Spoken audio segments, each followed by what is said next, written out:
வணக்கம். விதை டிவியிலிருந்து பிரியா ராஜ்நராயணன். இன்னைக்கு கார்டன் டு கிச்சனில் இந்த மாதிரி வெங்கேரி கத்திரிலாம் இருக்குது பார்த்தீங்களா, இந்த மாதிரி நீல கத்திரி ரகங்களெல்லாம் வச்சு ரொம்ப ஈஸியாக ஒரு சிம்பிள் ரெசிபி எப்படி பண்ணலான்னு பார்க்கலாங்க. இன்றைக்கி கார்டனில் இருந்து இந்த கத்திரிக்காய்களை எடுத்துகிட்டு போய் எப்படி பண்ணலான்னு பார்க்கலாங்க. இப்போ கார்டன்லேருந்து பறிச்சுட்டு வந்த இந்த மாதிரி வெங்கேரி மற்ற நீல கத்திரிக்காய்களை கேரளா முள் கத்திரி எதுனாலும் பரவாயில்ல, மிக்ஸ் ஆனாலும் பரவாயில்லைங்க. இது மாதிரி வந்துட்டு இப்படி இந்த மாதிரி கட் பண்ணிக்கோங்க. பாருங்கள், இப்படி கிராஸாக கட் பண்ணுங்கள். கட் பண்ணும்போது இப்போ காய் இருக்குன்னா இப்படி கிராஸாக கட் பண்ணிங்கன்னா இது மாதிரி கட் பண்ணிக்கலாம். இது மாதிரி கட் பண்ணிக்கோங்க. தாளிப்புக்கு கருவேப்பிலை, கடுகு, உளுந்து, சோம்பு, அப்புறம் கொஞ்சமாக சீரகம் சேர்த்தா போதுங்க. கொஞ்சம் மிளகாய்த்தூள் ஒரு இப்போது இந்த கத்திரிக்காய்க்கு பார்த்தீங்கன்னா மிளகாய்த்தூள் எவ்வளோ எடுத்துருக்கேன்னு பாருங்கள். அதுக்கப்புறம் கொஞ்சம் தனியாத்தூள். இதில் பார்த்தீங்கன்னா 3 ஸ்பூன் மிளகாத்தூள் எடுத்துருக்குறேன். ஏன்னா இது காரம் கம்மியாக இருக்குது. காரம் ஜாஸ்தி இருந்தால் கொஞ்சம் குறைச்சிக்கோங்க. 3 ஸ்பூன் மிளகாய்னா 2 ஸ்பூன் தனியா. அப்புறம் தேவைன்னா கொஞ்சமாக பெப்பர் சேர்த்துக்கோங்க. இதுக்கு பெப்பர் சேர்த்திங்கனாலும் கொஞ்சம் டேஸ்ட்டும் நல்லா இருக்குங்க. இது மாதிரி கடாயை அடுப்பில் வச்சுக்கோங்க. கொஞ்சமாக நம்ம எண்ணெய் இதில் ஏற்கனவே நான் ஊற்றிட்டேன். ஸோ குக்கிங் ஆயில் ஊற்றிக்கோங்க. இது மாதிரி இல்லைனாலும் இது பார்த்திங்கன்னா வார்ப்பு இரும்பு, நான்ஸ்டிக் தயவுசெய்து எப்போவுமே பயன்படுத்தாதீங்க. இந்த தாளிப்புக்கு தேவையானது எல்லாத்தையுமே இதில் போட்டுடுங்க. கூட கருவேப்பிலையெல்லாம் இப்படி இது மாதிரி போட்டுடுங்க. இதுக்கப்புறமா இதிலே கத்திரிக்காய் இதெல்லாமே போட்டுக்கலாம். இது மாதிரி போட்டுடுங்க. ஆனியன் வெங்காயம் வேணும்னா போட்டுக்கலாம். பட் இதுக்கு போட தேவையில்லை.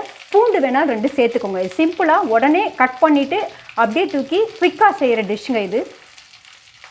நறுக்கி வச்ச கத்திரிக்காயை இதில் போட்டாச்சு. கொஞ்சம் மஞ்சள் தூள் 2 டீஸ்பூன் அளவுக்கு எடுத்து வச்சுருந்தேன். மிளகாய் தூள் போட்டாச்சுங்க.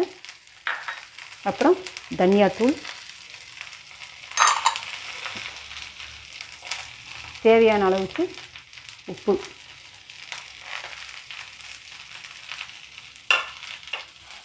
கொஞ்சம் லைட்டாக வேணால் பெப்பர் தூள் கொஞ்சம் போட்டுக்கலாங்க.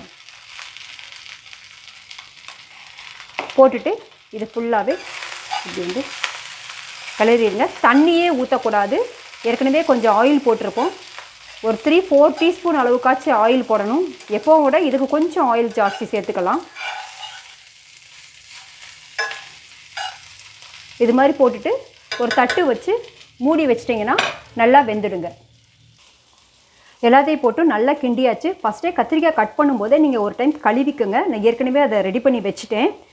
ஸோ இது மாதிரி நல்லா எல்லாத்தையும் கிண்டிட்டு இப்படி ஒரு பிளேட் போட்டு க்ளோஸ் பண்ணிவிடுங்க. ஸ்டவ் சிம்மில் வச்சுடுங்க. ஒரு 10 நிமிஷம்தான். அந்த மூடியை எடுத்தாச்சு. நல்லா வெந்துடுச்சு பாருங்கள். உதிரியாக குலையாமல் தனித்தனியாக இருக்கும். ஸோ இதில் ஆனியன் எதுவுமே நான் சேர்க்கலை. பூண்டு மட்டும் வேணால் 2 தட்டி போட்டுக்கலாங்க தாளிக்கும் போதேன்னு. கத்திரிக்காய் அறுத்து வெறும் கத்திரி, மிளகாய்த்தூள், மல்லித்தூள், அதுக்கப்புறமா கொஞ்சமாக இது சேர்த்துருக்குறோம். நம்ம பெப்பர் சேர்த்துருக்குறோம். உப்பு, மஞ்சத்தூள், இவ்வளோ தாங்க. சிம்பிளாக பறித்த உடனே செஞ்சிடலாம். ஜஸ்ட்டு பறிக்கிறதுக்கு டைம் கட் பண்ணி போடுறதோட 10 மினிட்ஸ் தான் உங்களுக்கு ஆகுது இது ரெடி ஆகிறதுக்கு. வாஷ் பண்ணிவிட்டு அப்படியே போட்டுடுறோம். அந்த ஈரப்பதம் கத்திரிக்காயில் இருக்கிற ஈரத்துலேயே இது வெந்துடுங்க. தண்ணி எதுவுமே இதுக்கு சேர்க்க தேவையில்லை. அப்படி ஏதாவது ரொம்ப ட்ரையாக இருக்கிற மாதிரி ஃபீல் பண்ணிங்கன்னா 2 டீஸ்பூன் அளவுக்கு தண்ணி விட்டால் போதுமானதுங்க. இது நெய்க்கு சில்லி அரிசி சாதம், ஒரு பருப்பு குழம்பு, சிம்பிளாக வீட்டில் இருக்கிற இந்த காய் மட்டும், வெங்காயமே இல்லைன்னா கூட இப்படி குயிக்காக ரெசிபி ரெடி பண்ணிடலாம். இந்த காம்பினேஷன் ரொம்ப டேஸ்ட்டாகவும் ரொம்ப நல்லாவும் இருக்கும். இது மாதிரி வேறு ஏதாவது வெரைட்டி ரைஸ்க்கும் கூட இதை செஞ்சுக்கலாம். தயிர் சாதத்துக்கும் பண்ணிக்கலாம். ரசம் சாதம் கூட பண்ணால் கூட இது மாதிரி ரெடி பண்ணால் ரொம்ப அருமையாகவும் இருக்குங்க. அது மாதிரி இந்த மாதிரி வெங்கேரி கத்திரி, கேரளா முள் கத்திரி, அப்புறம் பச்சை நீல கத்திரி, இது எல்லாத்தையுமே சாதாரணமாக பொரியலும் பண்ணலாம். இது மாதிரி உப்பு மிளகாப்பொடி போட்டு இப்படி ஃப்ரையும் பண்ணலாம். ரொம்ப டேஸ்ட்டாகவும் இருக்குங்க.